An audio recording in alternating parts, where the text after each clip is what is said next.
कोई झूठ दिन में 50 बार बोले तो उसकी कोई गिनती नहीं कर सकता। एक धर्म का काम यदि कोई कर दे, ये कलयुग की विशेषता है सज्जनों, कि एक धर्म का काम यदि कोई कर दे ना तो बार बार गिनाता है, ये काम मैंने किया है और ये काम मैंने किया। अगर धर्म का काम एक बार कर देना तो बार बार गिनाता है, और पाप का काम कोई कर देना तो कहता है कि राम जी की इच्छा थी, राम जी की इच्छा थी तो हो गया, हम क्या करें। बड़ों का आदर समाप्त तो हो गया। जय श्री कृष्ण। पता है बड़ों का सम्मान समाप्त तो हो गया है। दादा बाबा को कौन पूछे।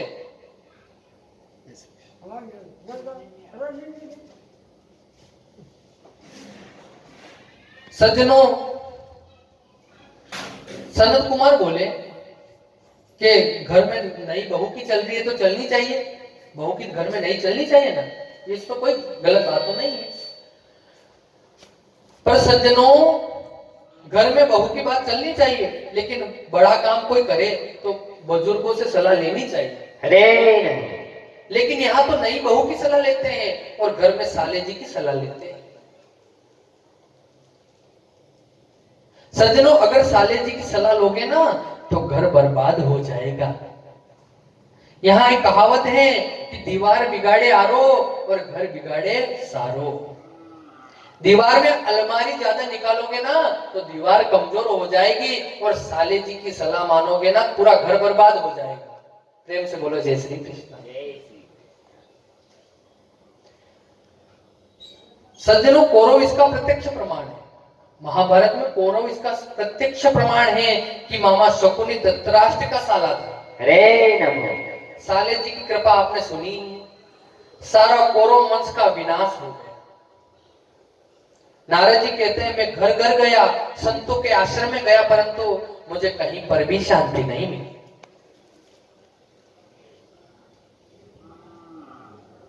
अधर्म का मित्र जो कलयुग है उसने सबकी बुद्धि को विनष्ट कर दिया है, बिगाड़ दिया।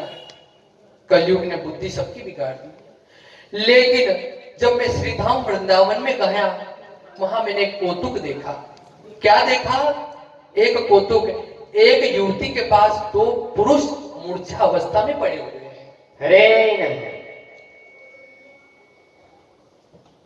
मैं उस माता के पास गया, उस माता से पूछा कि आप कौन हो देवी? वो बोली कि मैं भक्ति माता हूं। उनके बगल में जो दो वृद्ध पुरुष पड़े हैं, एक का नाम है ज्ञान और दूसरे का नाम वैराग्य। कलयुग के प्रभाव से दोनों बूढ़े हो गए थे। मैंने उन दोनों का बुढ़ापा दूर करने के लिए बड़े बड़े प्रयास किए, वेद का पाठ किया, वेदांत का पाठ किया, लेकिन कोई असर नहीं हुआ। तब आकाशवाणी हुई कि हे नारद, अगर आप ज्ञान वैराग्य का बुढ़ापा दूर करना चाहते हो, अगर ज्ञान वैराग्य का बुढ़ापा दूर करना चाहते हो तो वह साधन है श्रीमद् भागवत ज्ञान यज्ञ सप्ताह प्रवचन। अरे नारद जी बोले मैंने वेद का पाठ किया, वेदांत का पाठ किया, पर कोई असर नहीं हुआ, तो श्रीमद् भागवत जी से क्या होगा? सनत कुमार बोले कि वेद वृक्ष है। क्या है? वेद वृक्ष है, भागवत उसका फल है। वेद रूपी कल्प वृक्ष का अमृतमल फल ही तो श्रीमद् भागवत है। और जो स्वाद फल में होता है, जो स्वाद फल में होता है, क्या वो वृक्ष में होता है? क्या नहीं होता है। वेदांत का जो रसमय सार है वही तो श्रीमद् भागवत है। नारद जी ने पूछा कि हम कथा कहां करें? सनत कुमार बोले कि हरिद्वार में करो। गंगा जी का एक सुंदर तट है, वहां पे तुम व्यास मंच लगाओ। अब नारद जी 3 आसन लगा देते हैं। चारों भाई सनक सनंदन सनातन सनत कुमार आसन पर आकर विराजमान हो जाते हैं, और सामने 3 आसन फिर बिछाए। 4 तो सनक सनंदन सनातन के लिए और 3 आसन ज्ञान भक्ति वैरागी के लिए। अरे और कहा कि भक्ति माता आप आओ, आपके कष्ट की निवृत्ति के लिए हम भागवत सुना रहे हैं। भक्ति देवी दोनों पुत्रों के साथ आई। अब नारद जी यजमान बन जाते हैं, मुख्य श्रोता बन गए। तुलसी देवी की स्थापना की। अब तो धीरे धीरे हजारों संत की भीड़ लग जाती है। सनत कुमार कथा कर रहे हैं और नारद जी कथा करा रहे हैं। बड़ी सुंदर भागवत की महिमा का वर्णन हुआ है। लेकिन शास्त्र कहते हैं कि शास्त्रों के बारे में कभी शंका नहीं करना चाहिए, कभी भी शंका नहीं करना चाहिए, और मन में शंका को बिठाकर रखना भी अपराध होता है। प्रेम से बोलो जय श्री कृष्णा। जय श्री कृष्ण। इसलिए मन में शंका आए तो उसे तुरंत नोट कर लेना चाहिए कि हमें यहाँ पे शंका लग रही है। जब कथा का विश्राम हुए तो व्याज इसका शंका का समाधान करना चाहिए। हरे नमः। नारद जी ने संत कुमार से कहा, मैं आपसे एक प्रश्न कर सकता हूं? बोले पूछिए। नारद जी ने पूछा कि यदि कोई व्यक्ति भागवत श्रवण कर मुक्ति पाता है तो कोई आश्चर्य की बात नहीं है। यदि कोई ज्ञानी पुरुष भागवत श्रवण कर मोक्ष पाता है तो कोई आश्चर्य की बात नहीं है।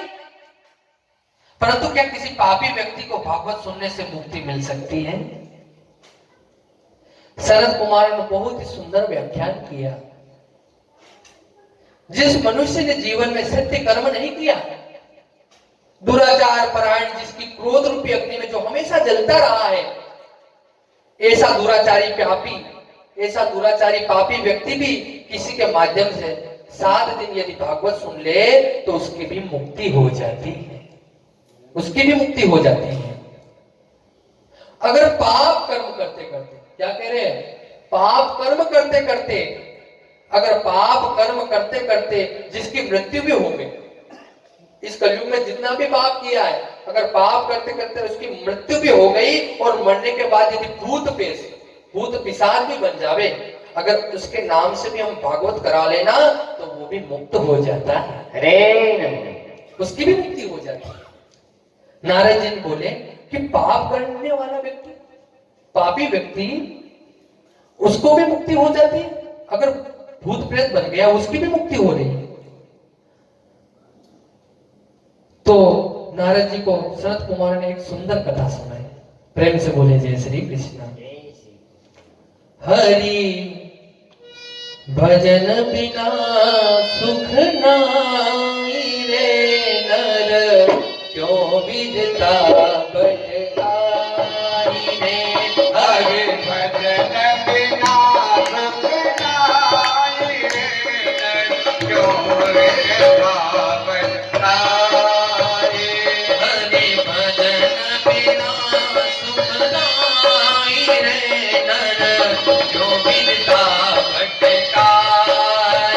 हरि भजन बिना सुख नाई रे, क्यों विदता भटकाई। नर क्यों विदता भटकाई रे, नर क्यों विदता भटकाई रे, नर क्यों विदता भटकाई रे, क्यों विदता भटकाई।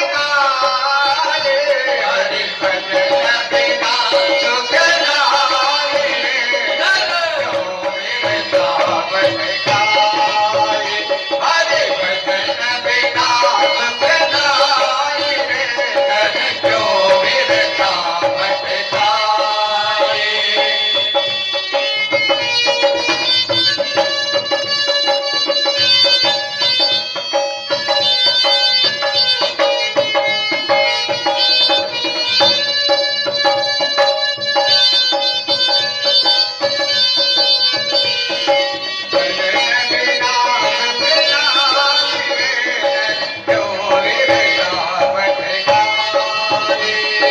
काशी जावे द्वारिका जावे, चारों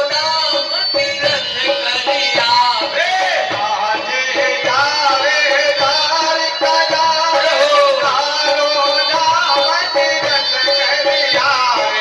फिर शांत आई रे, हरि भजन बिना सुख नाई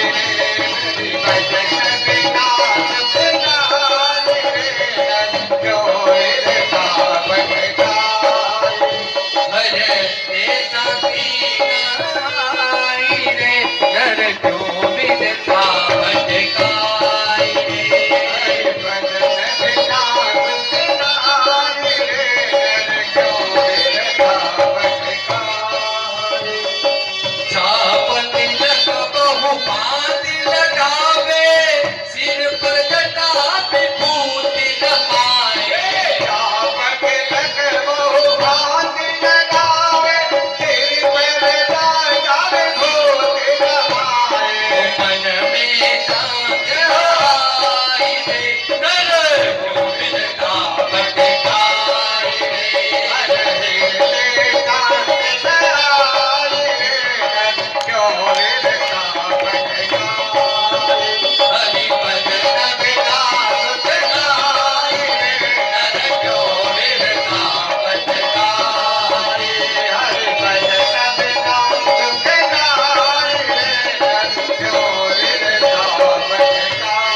सुख नहीं रे नर क्यों वृथा भटकावे। हरि भजन बिना सुख नाई नर क्यों वृथा भटकावे। हरि के भजन बिना एक समय न जाए, ऐसा प्रयास करना चाहिए। सज्जनों, सनत कुमारों ने नारद जी को एक कथा सुनाई कि तुंगभद्रा नदी के किनारे एक उत्तम नगर है। उस नगर का नाम है उत्तम नगर। वर्णाश्रम धर्म का पालन करने वाले सभी लोग उसमें वास करते हैं। उसी नगर में पंडित जी महाराज रहते हैं, जिनका नाम है आत्मदेव। आत्मदेव का शाब्दिक भाव होता है आत्मा में देवत्व का जिसने दर्शन किया है, वो है आत्मदेव। आत्मदेव पंडित जी बहुत प्रवीण है, उसमें सद्गुण सद् विद्यमान है। लेकिन जैसे सद्गुण संपन्न पंडित आत्मदेव, बिल्कुल उनके विपरीत उनकी भार्या है। नाम ही बड़ा विचित्र है सज्जनों, धुंधली। जैसा नाम वैसा गुण, यथा नाम तथा गुण। ये जो धुंधली देवी है ना, इसकी बड़ी भारी विशेषता है। क्या विशेषता है कि पति तो जाते पूजा पाठ करने यजमानों के घर, पूरा दिन भर पत्नी का ही साम्राज्य रहता। तो कभी पड़ोसी से झगड़ा कर लेना,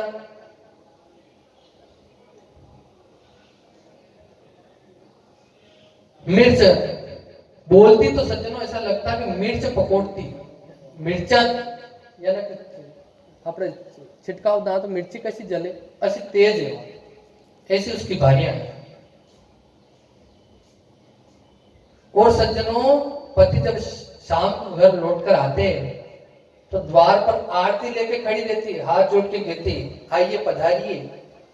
तो देखो सज्जनों, पति जैसे ही लौटकर घर आते ना, आहा, द्वार पर हाथ जोड़कर ऐसा स्वागत करती, माता अनसुईया के बाद इन्हीं का नंबर है। और ये विशेषता सज्जनों सब में नहीं हुआ करती है। कोई ज्यादा बनावटी प्रेम करता हो, ज्यादा बनावटी बातें करता हो, तो समझ लो कि कुछ गड़बड़ है। या मेरे तुलसी बाबा ने बहुत ही सुंदर बात कही है, निर्मल मन जन सो मोहि पावा, मोहि कपट छल छिद्र न भावा। परमात्मा कहते तुम दिखाओ मत करो। तुम जो बनावटीपन करते हो, ऊपर से कहते हो नमस्ते गुरु जी, जय श्री कृष्णा, और मन में सोचते हो मेरी गली में आना, मैं दिखाऊंगा, ऐसा बनावटीपन मेरे गोविंद को अच्छा नहीं लगता। वो तो कहते हैं कि निर्मल मन बनाओ, अंतकरण को शुद्ध बनाओ। धुंधली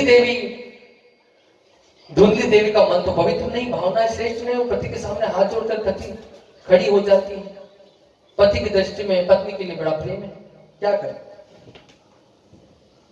पंडित जी के धन की तो कोई कमी नहीं सज्जन, अनंत धन है, लेकिन बेटा नहीं है, पुत्र नहीं है।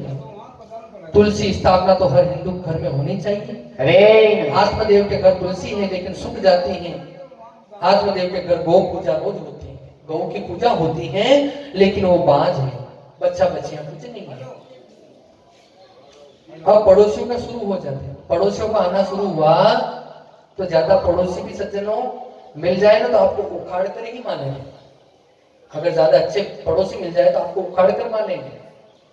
अब पड़ोसी बोले, आत्मदेव तुम्हारे घर ये तुलसी सूख क्यों जाती है, और गाय के बचिया बुचिया कुछ नहीं। आत्मदेव बोले, क्या मालूम भैया, सेवा तो रोज करता हूं। अब देखो पड़ोसी ने क्या कहना शुरू किया, बोले तुम्हारे घर बेटा है ना, बेटा नहीं है ना, इसी पाप की वजह से गौ बाज है, तुम्हारे घर पुत्र नहीं है, इसलिए गौ बाज है, तुलसी सूख जाती है, पितृदेव तुम्हारे खुश नहीं है। ऐसे भ्रम में डाल दिया पंडित आत्मदेव को। आत्मदेव एक दिन बैठे बैठे रोने लग जाते हैं और घर को छोड़कर वन में चले जाते हैं। पड़ोसियों ने ऐसा कहा तो वो वन की ओर चले जाते हैं। उधर से एक संत जी आ रहे हैं, वन में संत जी आए। महात्मा ने देखा कि ये विद्वान ब्राह्मण है लेकिन दुखी है। संत ने पूछा, पंडित जी आप क्यों रोते हो, आप बड़े विद्वान मालूम होते हो। आत्मदेव चरणों में गिरकर बोले, क्या बताऊं महाराज, मैंने जो पाप कर्म किया है ना उसे मैं आज भोग रहा हूं, क्योंकि मेरे पुत्र नहीं है, किसी पाप की वजह से ये सब हुआ है। मैंने निश्चय कर लिया है कि मैं यहां अपने प्राण त्याग दूंगा।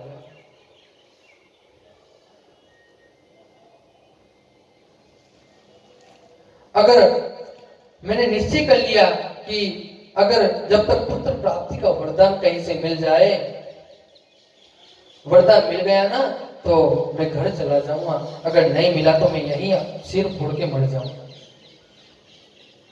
महात्मा के मन में बड़ा आश्चर्य हुआ और उसको समझाते हुए बोले, मुंचा ज्ञानम प्रजारूपम बलिष्ठा कर्मणो गतिः विवेक तो समासाद्य तज संसार वासनम तज संसार वासनम।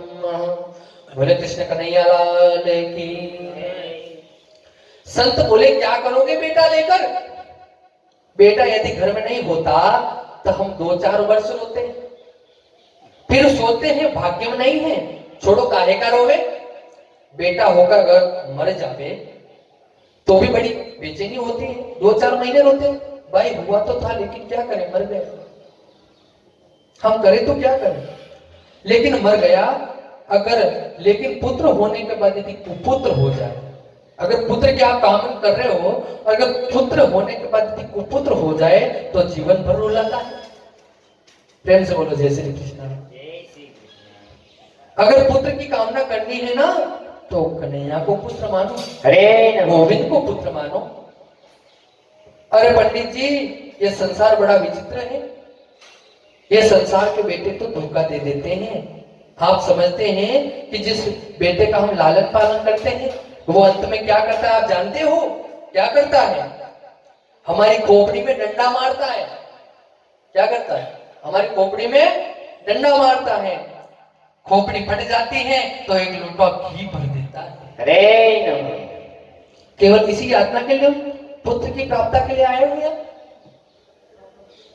यदि वो पुत्र कुपुत्र निकल गया तो एक लोटा क्या 50 लोटा भी घी भर देगा ना तो कोई आपकी मुक्ति नहीं होगी। इसलिए मेरा कहना मानो तो गोविंद को पुत्र मानो, कन्हैया को पुत्र मानो, मेरे द्वारिका नाथ को पुत्र मानो। जैसी ममता इस संसार में करते हैं ना, वैसी ममता मेरा गोविंद के चरणों में हो जाए ना तो हमारा जीवन कल्याण हो जाएगा, हमारा जीवन धन्य हो जाएगा। आत्मदेव संत के चरणों में गिरकर बोली, यही तो समस्या है, इन महात्माओं के सामने जरा मन की क्या बात बता दी ना तो हमें वेदांत बकाना शुरू कर दिया, हमें प्रवचन देना शुरू कर दिया, हमें ज्ञान देना शुरू कर दिया। मेरे घर पुत्र नहीं है तो मुझे ही कथा सुनाने लग गए, मुझे ही प्रवचन सुनाने लगे। ओ महात्मा जी, मेरे को बेटा चाहिए। संत ने कहा कि मैंने तुम्हारी मस्तक की रेखा पढ़ी है। क्या कह रहे हैं संत जी? कह रहे हैं कि हे आत्मदेव, मैंने तुम्हारे मस्तक की रेखा पढ़ी है, 7 जन्म तक तुम्हें पुत्र का शोक नहीं है। कितने? 7 जन्म तक।